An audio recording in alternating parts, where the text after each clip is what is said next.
क्या स्वभाव है इसका? यही ना, इसका पेट कभी भरता नहीं। सुरसा हनुमान जी महाराज को खाना चाहती है। क्यों खाना चाहती है? मैं तेरे से वायदा करता हूं, मैं राम काज के लिए जा रहा हूं, मुझे उस काम को अवश्य करना है, मुझे जाने दे। मैं वायदा करता हूं तेरे साथ, लौट के आऊंगा, प्रॉमिस करता हूं, मैं प्रण का पक्का हूं, मैं प्रॉमिस करता हूं, मैं आऊंगा और तब मुझे तू खा लेना, तब मुझे अपना काम जो है कराने। नहीं सुरसा मानती। ये यश कीर्ति इस प्रकार से पीछे पड़ती है, ये आपको आगे नहीं निकलने देती, वहां गाड़ के रख देती है। ये यश मान की चाह, ये कीर्ति, ये प्रशंसा वहीं आपको रख देती, पकड़ जकड़ के रख देती है आपको। सुरसा मुंह खोलती है, ठीक है आप मुंह खोलो। हनुमान जी महाराज बड़े होते जाते हैं और बड़ा मुंह करती है कीर्ति। इसका तो मुंह कभी पूरा भरने नहीं वाला, तो खूब फैलाती जाएगी अपना मुंह। कीर्ति है ना, खूब फैलाती जाएगी हनुमान जी महाराज, उतने ही और बड़े होते जाते हैं।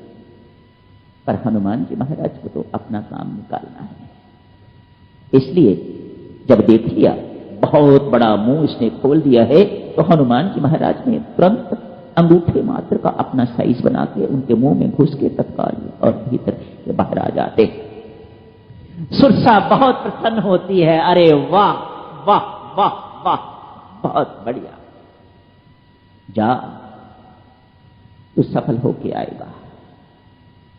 हनुमान जी महाराज अपने इस कृत्य से हमें ये शिक्षा देते हैं, हर साधक को ये बोध होना चाहिए, मुझे कहां छोटा बनना है और कहां बड़ा बनना है। हर वक्त हर जगह पर नम्रता काम नहीं आती, कहीं पर आपको आंख भी दिखानी पड़ती है। सदा नम्र बने रहोगे तो लोग खा जाएंगे आपको।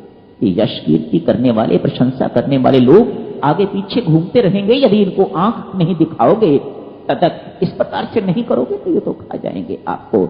इसलिए हर वक्त नम्र नहीं बने रहना। हनुमान जी महाराज यहां ये शिक्षा देते हैं। सुरसा से छुट्टी होती है, आगे एक और राक्षसी खड़ी है।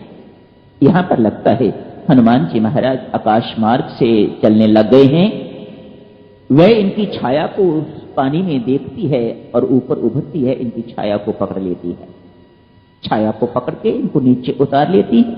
बड़ी बलवान है छाया, अर्थात अहम, अहंकार नीचे खींचती है। हनुमान जी महाराज अहंकार कहा नहीं, ये तो मान रहे थे, उनमें अहंकार लेश मात्र भी नहीं है। पर ये सिंह की नाम की राक्षसी राहु की मां है, ये इन्होंने नीचे उतार लेती है। ये फजूल में मेरा टाइम जाया कर रही है, बहुत बातचीत उससे नहीं करते, उसको मार देते हैं हनुमान जी महाराज और आगे चलते हैं। आगे बढ़ते हैं तो अंतिम बाधा आती है लंका जी के द्वार पर। लंका पहुंच गए, द्वार पर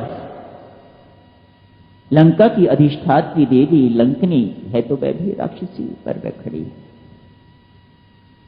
वह भीतर नहीं जाने देती। समय हो गया है भक्तजनों, यही समाप्त करने की इजाजत दें। इसी चर्चा को कल जारी रखेंगे। लंकनी को बहुत लाभ होता है हनुमान जी महाराज से, कल करेंगे चर्चा भक्तजनों। आज यही समाप्त करने की इजाजत दें, समय हो गया है। परसों बहुत बातचीत हो नहीं सकेगी, मेरे लिए तो कल का ही दिन है, तो हनुमान जी की यात्रा कल समाप्त करेंगे। साथ ही एक और चर्चा की आवश्यकता मैं प्रण कर चुका हूं, किसी से वायदा कर चुका हूं कि वह चर्चा चाहे थोड़े समय के लिए हो, करनी है। कल का ही समय है, तो कल दोनों चर्चाएं परमेश्वर कृपा करें ये समाप्त हो सकें। अंकुश रहे थोड़ा तो संभव है समाप्त हो जाएं। चर्चा है जिसकी होगी, एक तो ये हनुमान जी अपनी यात्रा किस प्रकार से पूर्ण करते हैं, इसके बाद 2 ही सिद्धांत है ना, एक तो है कर्म सिद्धांत, साधना का मार्ग, और दूसरा है शरणागति का मार्ग। परमेश्वर किस पर कृपा करता है, ये कौन निर्णय लेता है?